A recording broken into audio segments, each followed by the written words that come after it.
तो कहानी की शुरुआत मेड्यूसा नाम की कंपनी से हुई जो कि लोगों के ऊपर रिसर्च करके उनको म्यूटेंट बनाती है। लेकिन तभी एक एजेंट जिसका नाम चिंग है जहां पर इंफॉर्मेशन लेने के लिए आई, लेकिन उन लोगों ने उसे ही पकड़ लिया।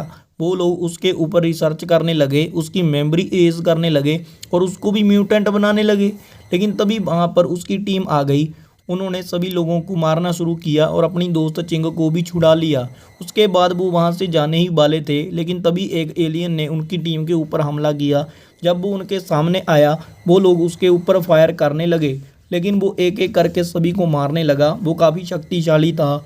इसके बाद चिंग ने भी उसके सर के ऊपर चाकू से वार किया, लेकिन उसको काफ़ी गुस्सा आ गया। उसने उसको पटक दिया, जिसके बाद वो अपनी जीभ से हमला करता है, लेकिन चिंग भी अपने चाकू से उसकी जीभ को काट देती है। उसके बाद वो अपनी टीम के बचे हुए साथियों के साथ वहाँ से भागती है और उसको वहीं लैब में बंद कर देती है। वो लोग आगे बढ़ ही रहे थे, लेकिन तभी उनके सामने एक म्यूटेंट लड़की आई और ये लड़की वही लड़की है जिसने उस एलियन को भेजा था और ये उनको लैब में से देख भी रही थी। इसी के बीच उसने सभी को हिप्नोटाइज कर दिया और ये एक म्यूटेंट लड़की थी। लेकिन थोड़े ही समय में चिंग नॉर्मल हो गई क्योंकि वो भी एक म्यूटेंट बन चुकी है। इसके बाद उसने अपने साथी को भी नॉर्मल किया। उसका साथी उस लड़की के साथ फाइट करने लगा, लेकिन उसने उसको दूर पटक दिया। इसके बाद वो उसको लात मारकर दूर फेंक देती है। ये देखकर चिंग भी उसके साथ फाइट करती है, लेकिन वो चिंग के ऊपर भी भारी पड़ती है। थोड़ी देर फाइट के बाद उन लोगों को पता चल गया भी इस लड़की से जीतना इम्पॉसिबल है। इसके बाद चिंग के साथी ने उसको एक डिवाइस दिया और जाने को कहा। वो दोबारा से लड़की के साथ फाइट करने लगा, लेकिन वो लड़की फिर से उसको पीटती है और बुरी तरह से घायल कर देती है।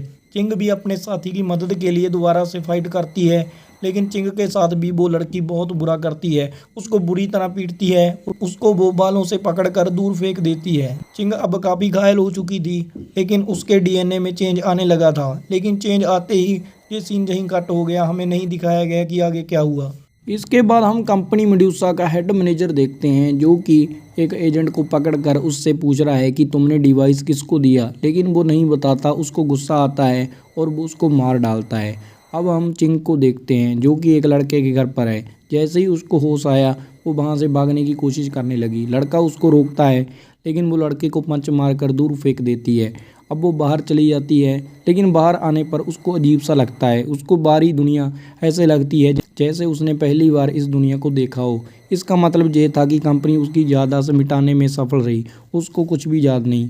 इसी के बीच वो लड़का दोबारा से वहाँ आ जाता है, लेकिन वो उस लड़के को गले से पकड़ लेती है। लेकिन जो सारा वक्त था थम गया था। वो देखती है कि उसके पास वक्त को रोकने की शक्ति है।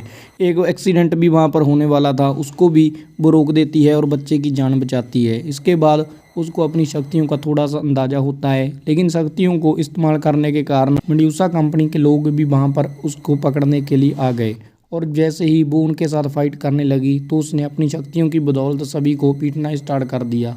उसको फाइट के दौरान पता चला कि उसके पास एक और शक्ति है। एक तो टेलीपोर्टेशन की, एक जगह से दूसरी जगह जाना, एक है सुपर स्ट्रेंथ। इसका मतलब भी वो काफ़ी ज़्यादा शक्तिशाली है।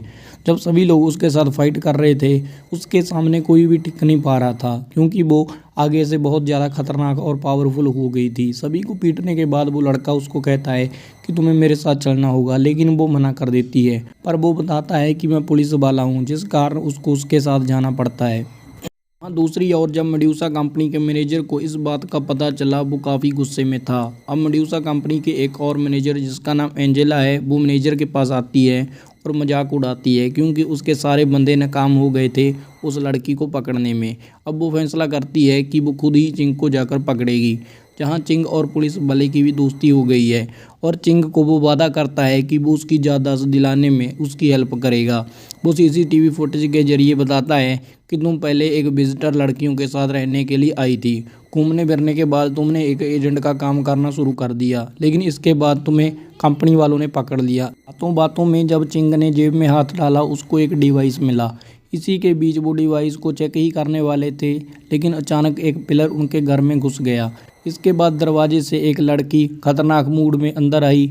ये लड़की पहले चिंग के साथ विजिटर करने आई थी, लेकिन अब ये भी उन लोगों के साथ म्यूटेंट बन गई है और इसको एक गले के लॉकेट के जरिए कंट्रोल किया जा रहा है। अब दोनों की लड़ाई होने लगी, लेकिन चिंग के ऊपर वो काफ़ी भारी पड़ती है। चिंग उसका काफ़ी सामना करती है लेकिन उसके सामने टिक नहीं पाती। ये वाली म्यूटेंट काफ़ी खतरनाक थी। वो उसको बिल्डिंग से गिराकर पत्थरों में गिरा देती है जिससे वो खूनो खून हो जाती है। अब वो मरने ही वाली थी लेकिन तभी वो लड़का उसको आकर पकड़ लेता है। लेकिन अचानक उसके डीएनए में दोबारा से बदलाव होने लगा और वो दोबारा से खड़ी हो गई और वो पूरी शक्तिशाली से उस लड़की के साथ सामना करने लगी। वो लड़की पत्थर के हाथ से उसके ऊपर वार करती है लेकिन चिंग उसको तोड़ देती है और उस लड़की को बड़ी ही बुरी तरह से मार डालती है। इसके बाद वो लड़का चिंग को पकड़ लेता है। चिंग बेहोश हो गई। चिंग को घायल देखकर वो लड़का अपने साथ चिंग को ले गया। उधर मेडूसा कंपनी के मैनेजर को भी इस बात का पता चल गया। वह एंजेलिना को कहता है कि तुम्हारी भेजी हुई लड़की भी फेल हो गई। वो उसका मजाक भी उड़ाता है लेकिन इसी के बीच दोनों की बात उनका बॉस सुन लेता है, जो दोनों को इस बात के लिए गालियां सुनाता है और कहता है कि तुम्हें आपस में लड़ने की बजाय उस डिवाइस को मेरे पास लाना चाहिए। उधर दूसरी तरफ जो हमारी चिंग है उस लड़के के साथ कंपनी में घुस जाती है और जैसे ही वो अंदर जाती है उसको अपनी बीती हुई यादें वापस आने लगती है। उसको पता चलता है कि जब वो जहाँ पर विजिट करके आई थी उसको किडनैप करके जहाँ पर लाया गया था और जहाँ पर उसके ऊपर रिसर्च करके वो जब कमांडो बनी उसको एक म्यूटेंट में बदल दिया गया। इसके बाद वो आगे जाकर उसी कमरे में आ गए जिसमें मूवी के स्टार्टिंग में लड़ाई हुई थी और जहाँ पर वो डिवाइस को ढूंढने लगे। लेकिन अचानक उनके सामने एंजेलिना की फुटेज आई। एंजेलिना उनको बताती है कि अगर तुमने हमें वो डिवाइस नहीं दिया तो हम शहर के सभी लोगों को एक एक करके मार डालेंगे। थोड़े ही समय में एंजेलिना को वहाँ से वो सारा सामान मिल गया जिसके लिए वो वहाँ पर आई थी। लेकिन पुलिस वाला उसकी ये हरकत देखकर उसको शहर के लोगों की हेल्प करने के लिए कहने लगा, लेकिन वो उसकी बात पर कोई रिएक्ट नहीं करती और वहाँ से चली जाती है। अब पुलिस वाला अकेला बैठा सोच रहा है कि अकेला तो वो उन लोगों के साथ फाइट नहीं कर सकता, ना ही वो इतना शक्तिशाली है।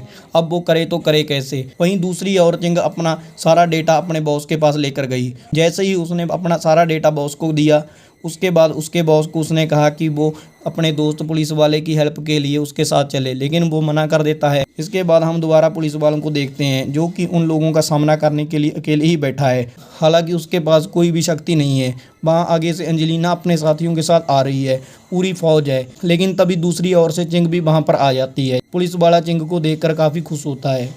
पुलिस वाले से वो अपने किए की माफ़ी मांगती है। इसके बाद एंजेलिना के सभी लोग उसके ऊपर हमला कर देते हैं। वो उन सभी लोगों के ऊपर गायब हो के हमला करती है और सभी लोगों को थोड़ी ही देर में हरा देती है। लेकिन इसी के बीच एंजेलिना उसके पुलिस वाले साथी को पकड़ लेती है, उसके ऊपर चाकू रख के उसके ऊपर वार करती है और उसको बुरी तरह से घायल कर देती है। चिंग उसकी तरफ बढ़ती है और वो भी चिंग की ओर आती है। दोनों के बीच फाइट होती है, लेकिन इस फाइट के दौरान वो चिंग को भी जख्मी कर देती है। उसके पेट में वो 3-4 बार चाकू मारती है जिस कारण उसके मुंह से भी खून आने लगा था, लेकिन दोबारा से उसका डीएनए चेंज होने लगा। इसके बाद वहाँ पर एक बड़ा धमाका हुआ जिससे एंजेलिना दूर गिरी, लेकिन इससे कुछ भी नहीं हुआ। इसके बाद एंजेलिना उसके ऊपर हमला करने ही वाली थी, लेकिन टेलीपोर्टेशन से चिंग ने उसका गर्दन काट दिया जिस कारण वो मारी गई। और ये सारी घटना मैनेजर अपने टीवी पर देख रहा था। उसके साथ काफ़ी लोग भी वहाँ पर मौजूद थे। ये सभी लोग बड़े बिजनेसमैन थे। ये घटना देखकर एक बिजनेसमैन मैनेजर के साथ बदतमीजी करता है। मैनेजर को गुस्सा आता है और वो उसको दूर फेंक देता है। इसके बाद वो उसको मार डालता है और सभी लोगों को धमकाता है कि अगर मेरे साथ किसी ने भी बदतमीजी की तो मैं मार डालूंगा। इसके बाद वो गुस्से में सीधा हेड मैनेजर के ऑफिस में जाती है। कुछ लोग उसको रोकने की कोशिश भी करते हैं, लेकिन वो एक ही बार में सभी को गेम बजाकर मार डालती है। इसके बाद जब वो आगे गई उसका सामना खुद हेड मैनेजर से हुआ। दोनों की जब फाइट हो रही थी दोनों एक दूसरे को मारने की कोशिश करते हैं, लेकिन इसी के बीच हेड मैनेजर काफ़ी शक्तिशाली होता है। वो उसके ऊपर काफ़ी भारी पड़ता है। वो उसको दूर पटक देता है। उसके मुंह से खून आने लगा था। इसी के बाद उसने बहुत सारे कांच को अपने साथ कलेक्ट किया और वो चिंग के ऊपर हमला कर देता है, लेकिन चिंग इसी के बीच टेलीपोर्ट होकर उसके सर के ऊपर वार करती है और उसको वहीं पर मार डालती है। अब चिंग वहाँ से चली जाती है।